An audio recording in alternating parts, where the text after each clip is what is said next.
வணக்கம். இந்த வீடியோவில் பசுமஞ்சள் பால் எப்படி தயாரிக்க நம்ம பார்ப்போம். பசுமஞ்சள் என்னன்னு கேட்டிங்கன்னா, நம்ம பொங்கல் சீசனில் வாங்கி காட்டுவோம்ல பானையில், அதுதான் பசுமஞ்சள். கடையில் கிடைக்கிறதெல்லாம் பார்த்தீங்கன்னா மஞ்சள் இருக்குல்ல, வரலி மஞ்சள், அதில் வந்து பதப்படுத்தப்பட்டது. இது பச்சையாக கிடைக்கிறது, மருத்துவ குணம் வாய்ந்தது. இந்த உடம்புல உள்காயங்கள் இருந்தாலும் சரியாயிரும். அதை நீங்கள் எப்படி தயாரிக்க நம்ம பார்ப்போம்.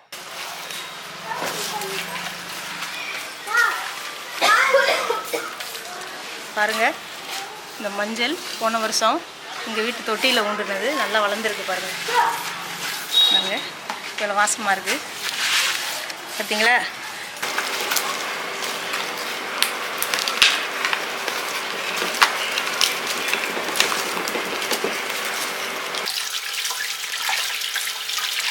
இப்போ பாருங்கள் எப்படி கழுவி இருக்குது பாருங்கள். நல்லா வெள்ளையாக கழுவிருங்க, மண் சுத்தமாக இருக்கக்கூடாது.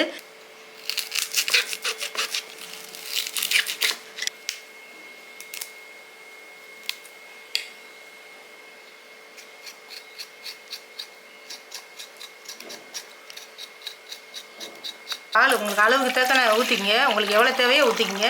பால் காயட்டும். அதுக்குள்ளே நம்ம இந்த பசுமஞ்சளை இப்படி சீச்சுக்குவோம். இப்படி நல்லா இது பண்ணிடுங்க.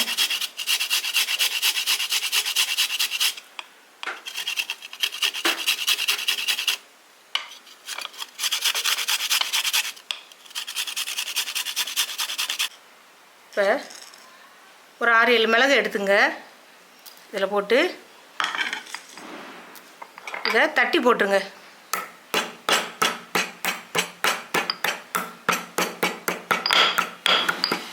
போதும், இந்த அளவு வந்தால் போதும்.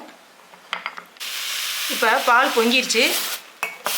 இப்போ மஞ்சள் போட்டுக்கிறோம், பசுமஞ்சள். இதை போட்டுருங்க. சிம்மில் வச்சுட்டு மஞ்சளை போடுங்க. பசுமஞ்சளை போட்டுட்டு அடுத்து வந்து இந்த மிளகை வந்து இடித்ததை நம்ம போடுவோம். மிளகை போடுங்க. இப்படி லேசாக கிளறி கொடுங்க. அடுத்து இந்த பனங்கள் கண்டு வச்சுருக்கோம் பார்த்தீங்களா, அதை அதில் போடுவோம். உங்களுக்கு டேஸ்ட்டு தகுந்த மாதிரி போட்டுக்குங்க. பனங்கள் கண்டு தொண்டை கரகரப்பு, சளி எல்லாத்தையும் எடுத்துரும். நம்ம எடுத்து போடுவோம். நல்லா கொதிச்சிக்கிட்டு இருக்குது. இது கொதிக்கட்டும். உங்களுக்கு இன்னொரு டிப்ஸ் சொல்கிறேன். அதாவது இந்த மாதிரி உரலை ஒன்று எடுத்துக்கோங்க.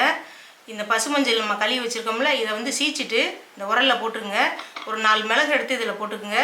2 வேப்பிலையும் இதில் போட்டுருங்க. போட்டு நல்லா இடிச்சிருங்க. இடித்து நல்லா நச்சுன்னு இடிச்சிட்டு அப்புறம் கொஞ்சம் தேனையை விட்டு நல்லா குழப்பி குழந்தைகளுக்கோ நீங்களோ விருவத்தில் சாப்பிட்டுட்டு வெண்ணி தண்ணியை குடிச்சிங்கன்னா உடம்புல இருக்க உள்காயங்கள் எல்லாம் மாறிடும். சளி, இருமல், எந்த நோயாக இருந்தாலும் குணமாயிரும். மஞ்சள் மருத்துவ குணம் உள்ளது. அதை நீங்கள் சாப்பிடுங்க. இப்போ பால் காஞ்சிருச்சு. நீங்கள் எப்படி கிண்ணத்தில் ஊற்றி உங்களுக்கு காமிக்கிறேன்.